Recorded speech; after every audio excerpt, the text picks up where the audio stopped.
Welcome and good evening, Southern California track fans, to Arcadia, California, and to the 50th anniversary of the largest high school sporting event in the country, the Arcadia Invitational Track and Field Meet. Hi, I'm Rob Abreu, and joining me in the broadcast booth is my broadcast partner, multiple Big West Decathlon champion while at UC Irvine, Matt Farmer. Matt, tell the audience what makes the Arcadia Invitational the most prestigious high school sporting event in the country. Well, Rob, let's just start with the fact that this meet's been around for 50 years. A lot of events come and go over the years, but Arcadia year after year attracts not only the most, but the best high school athletes in the country. Well, I think the metrics and all the records broken over those 50 years will definitely support that. No question about it. More than 200 future Olympians, 28 national high school records, over 4,000 athletes representing 573 schools from 29 states. Every year, a plethora of national leading marks. Well, I think we'll see plenty of stars today. And as we take a look at the track, Matt, it looks like Mother Nature is cooperating this year, unlike last year where the athletes battled horrible conditions in the wet and rainy weather, yet still set tons of records. True. Terrific meet despite the conditions a year ago. Noah Lyles from T.C. Williams in Virginia was a double winner at 100 and 200.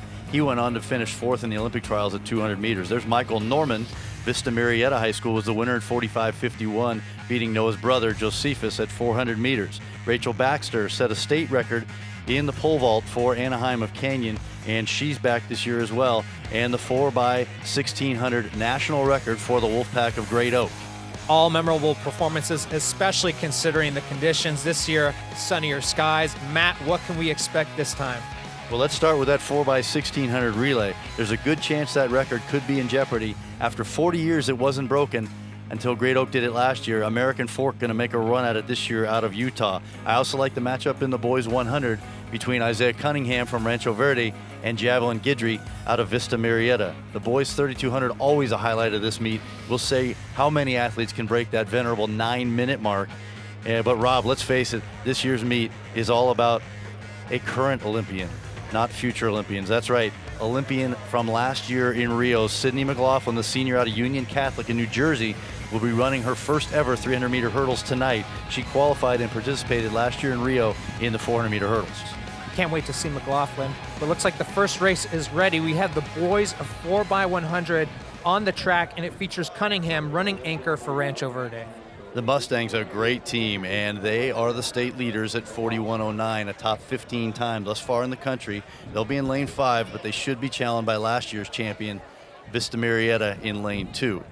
Looks like we're getting ready down at the track. Let's join the stadium announcers for the call of the boys 4x100 meter relay. Invitational section 4x1, Gar, Vista Marietta, Red Mountain, Upland, Rancho Verde, Chandler, Long Beach Poly, and Central. Central going well on the outside, Vista Marietta on the inside, Javelin Guidry, 10:41 100 meter man, and Vista Marietta, the Broncos looking good on the inside in the white over blue, and Upland looking good in lane 4. They've run 41.51 this year. Rancho Verde got a lot of ground to make up for the state leaders here. Upland way out in front. Here comes Rancho Verde. The Mustangs out of Moreno Valley. Coming back from a long ways back. Moval's Rancho Verde is going to be the winner, 41.53. Unbelievable, Matt. Looked like Upland was going to take it there, and then out of nowhere, Isaiah Cunningham with the rally on the anchor leg takes Rancho Verde to a victory. Yeah, showing you his 10:35 speed. Very impressive performance by Rancho Verde with 3 subpar baton passes for the Mustangs. They're not going to be happy with that time, but they'll take the victory. Let's take a look here closely on the replay on those passes that Rancho Verde was able to overcome. Again, here on the final leg, Upland leading, and then out of nowhere, Isaiah Cunningham turning on the afterburners. Yeah, Upland got well out in front with great hurdlers, Joseph Anderson and Caleb Roberson, but just too much from Rancho Verde here in the end and Isaiah Cunningham. As we see Cunningham crossing the finish line, Rancho Verde taking first place, Upland second, and then Central rounding out the top 3 out of Fresno, California in the boys 4x100 meter relay. Now coming up next, the girls 4x100 meter relay with the lane assignments up. Matt, what should we keep our eye out for here? Eyes always in the middle of the track. 3 state leaders in 4, 5, and 6. Tahoma out of Washington, Chandler out of Arizona, and Carson, the state leaders here in California. They're wearing black tops and royal bottoms. Let's go down to the field for the stadium booth announcers. Rancho Cucamonga, Roosevelt, Tahoma, Chandler, Carson, Santa Margarita, Bishop O'Dowd, and Sheldon. And Carson out very well in lane 6. The California State leaders are rolling well. Carson looking good here in the early going. Carson in lane 6 out of the LA City section. Always a dominant sprint program. Carson rolling in lane 6. They've run 46.63 this year. And Chandler trying to make up ground in lane 5. And here it is, Carson out in lane 6. And Tahoma out of the state of Washington in lane 4. But this race was Carson from the gun. Very impressive. 45.90 for Carson. And Carson runs away with it. Surprised by that, the ease of that win, Matt? No, not really. Carson's been a dominant sprint program in the LA City section for years. 45.90, that's the 4th fastest time run in the country this year. Impressive performance by Carson as we go ahead and take a look at the replay. Matt, let's keep our eye out for the exchanges.